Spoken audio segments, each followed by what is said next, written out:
Welcome to today's talk about rhythmic breath, about week 2 if of an introduction to heart rhythm meditation. It's about rhythm in life, and before I go into further detail, I want to show you the source material. So the source material is actually the book Living from the Heart by Susanna and Puran Bair. You can see the cover. You can buy this book on Amazon, for example. And for further information on heart rhythm meditation, please visit www.imheart.org, where you can find courses about heart rhythm meditation and also other contents on heart rhythm meditation. Yeah, the importance of rhythm is really very important in daily life. If you think about the rhythms in nature, for example, it's day and night. It's also the moon. If you think about a month, it's derived from the moon phases. The seasons, which comes from the sun, also from the earth circling around the sun. Rhythm is also very important in music. If you think about AC/DC, for example, which I like very much, they are so famous because of their rhythms, or at least this is what I think about when I think about AC/DC musically. I think about these rhythms that they have within their music. So in music, there's not only harmony, there's also the importance of the rhythm that has to be there. Hopefully you have some rhythm at work too, meaning there are some recurring tasks. You can get into a rhythm to get things done. But rhythm is also important, or very important, for learning new skills. If you think about meditation, for example, but also skills like learning to play an instrument, like I'm, for example, trying to learn to play guitar. So I try to have a habit, a repetitive action, a rhythm in playing guitar almost daily, for example. And then, of course, there are the bodily rhythms. It's the breath rhythm. The heartbeat is most important, or one of the most important rhythms that you have. Sleep rhythms, eating and drinking, hopefully also in rhythm. So what does the rhythmic breath stand for in life? Actually, the balance between in and out breath is also a symbol, or can be seen as a symbol for the balance in life. If you think along the lines of, for example, activity and repose or rest. So, or maybe you can also put it in another way, that you can say it's about having balance in life between the things that go into you, or that you receive, and the things that you give. So it's about also giving and taking. And you can see it in a way of energies, but also, generally speaking, is your life balanced? This is an interesting question, and you can work with rhythmic breath on this question. And we talked last week about the conscious breath, which allows you to look into a little bit of your subconscious in a way that you observe your thoughts and feelings and sensations. And now with the rhythmic breath, in a way, you have the option to go a little bit deeper. And I created here a little graphic. This is my own interpretation. You can see in our definition that the heart is actually very encompassing. It's about the emotions, the deep feelings. It's also the physical organ of the heart, but you also have some kind of magnetic field around you. For example, you could look into heart math for further information. There's something like a torus shape actually around you that your heart creates. And the magnetic signal that the heart creates is about 1,000 times stronger than what your mind, for example, creates. And in our model, we actually say that the mind is the surface of the heart. So what the breath actually does is, for example, if you talk about conscious breath, it allows you to watch the surface of the heart. So the mind is actually the surface of the heart. And you could also say the body, the physical is like the surface. And using conscious breath, you can have a look into the unconscious. So you can see what is a little bit below the surface.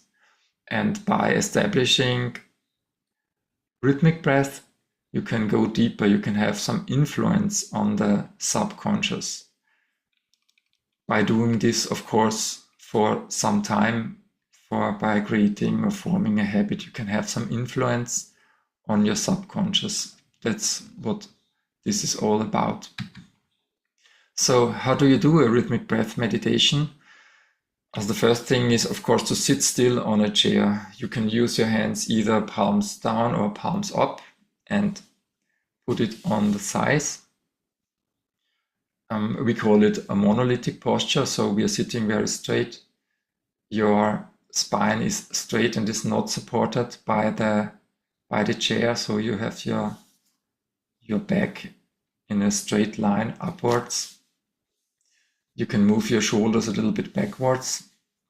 And then, of course, in every meditation, you close your eyes in order to allow you to go deeper, because the visual, of course, has a very strong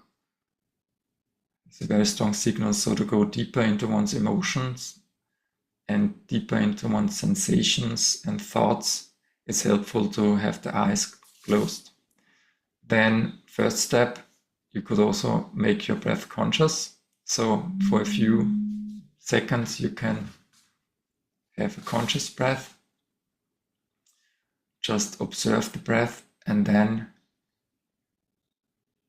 you look for thoughts, feelings, and sensations, and watch your breath. And then, after you did this, you start to look for the heartbeat. The heartbeat is also a sensation. It's directly inside your chest, and some people can feel it, and other people may learn it over time to feel actually the heartbeat directly within the chest. If you can't feel the heartbeat, you could also look for the pulse. So the pulse is, for example, can be found in the hands or the legs, on the feet, everywhere where it might show up. It's different for each person. Some people can feel it directly.